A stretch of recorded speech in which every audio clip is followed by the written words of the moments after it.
Assalamualaikum warahmatullahi wabarakatuh. Perkenalkan, kami dari kelompok 5. Nama saya Nurfisya Putri Sundari. Nama saya Sarah Nabila. Nama saya Nelso Jasmine. Nama saya Anida Hamimah Istifaroh. Nama saya Muhammad Hamizan. Dan hikayat yang dipilih oleh kelompok kami ialah hikayat Panji Semirang. Selamat menyaksikan.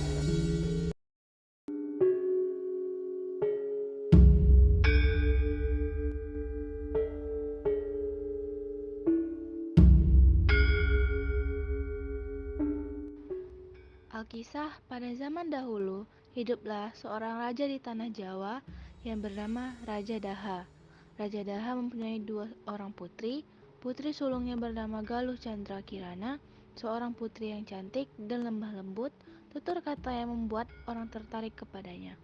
Seorang putri lagi bernama Galuh Ajeng, keturunan yang diperoleh oleh atas perkawinan dengan selirnya bernama Paduka Liku.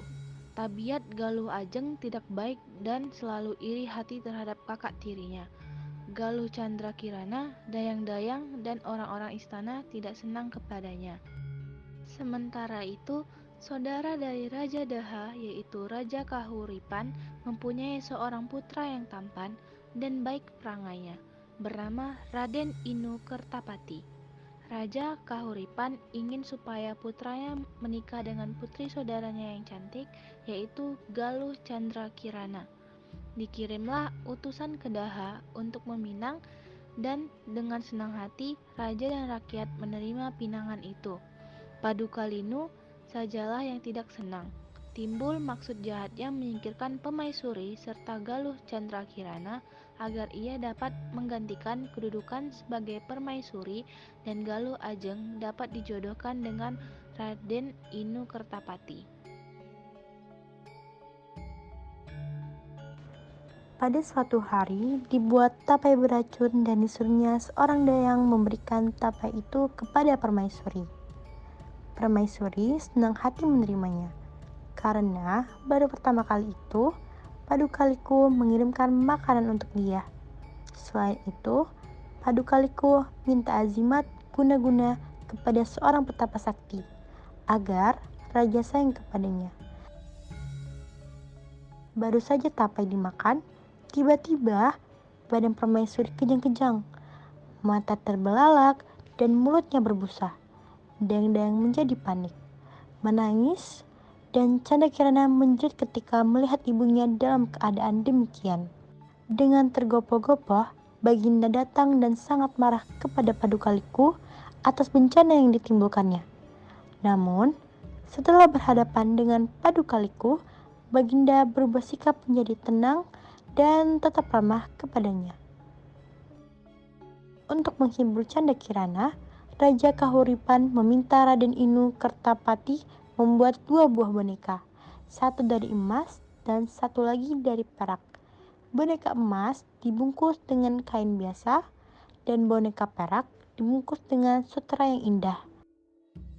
Setelah bingkisan tiba di Daha, Baginda menyuruh Galuh Ajeng memilih lebih dahulu, karena tamaknya diambilnya bungkusan sutera dan yang berbungkus jelek diberikan kepada Chandra Kirana. Betapa gembira Chandra Kirana setelah membuka bungkusan, ternyata yang didapatkannya adalah boneka emas yang berkilau-kilauan.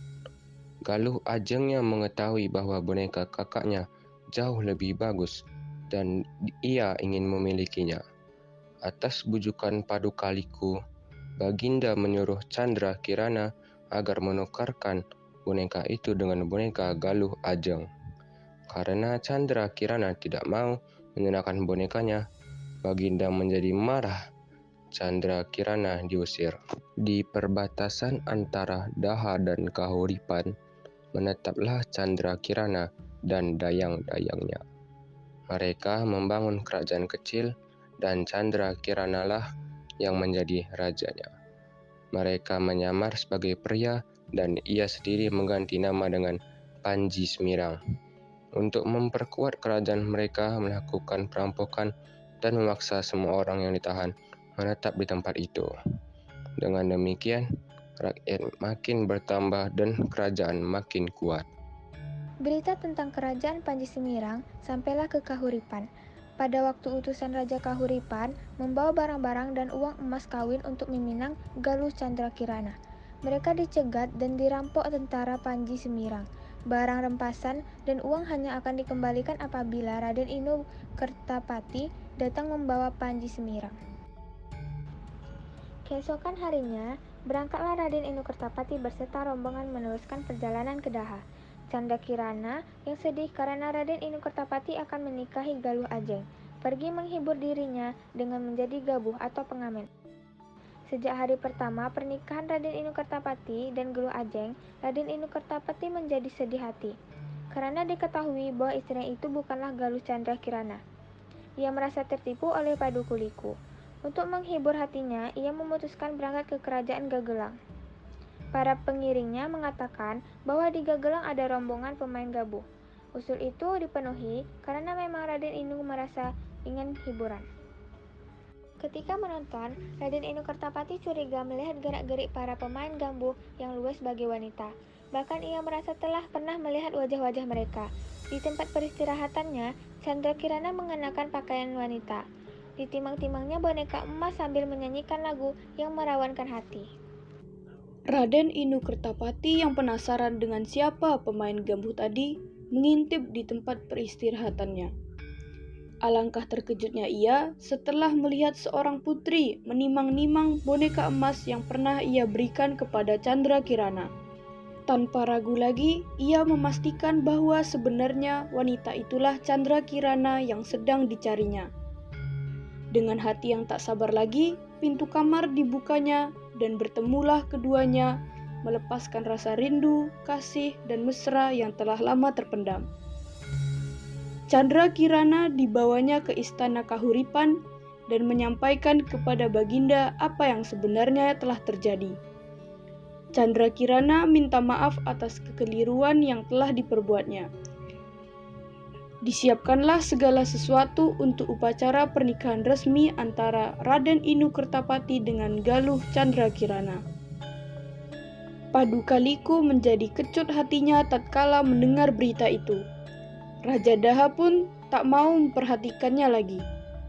Paduka Liku mencoba menyuruh adiknya untuk minta guna-guna kepada petapa yang pernah dimintai pertolongan olehnya dulu. Tetapi sayangnya di tengah perjalanan, adiknya itu tersambar petir dan meninggal dunia. Paduka Liku yang putus asa pun akhirnya memutuskan untuk bunuh diri. Sekian saja video hikayat dari kami. Terima kasih sudah menyaksikan. Mohon maaf apabila ada kesalahan. Wassalamualaikum warahmatullahi wabarakatuh.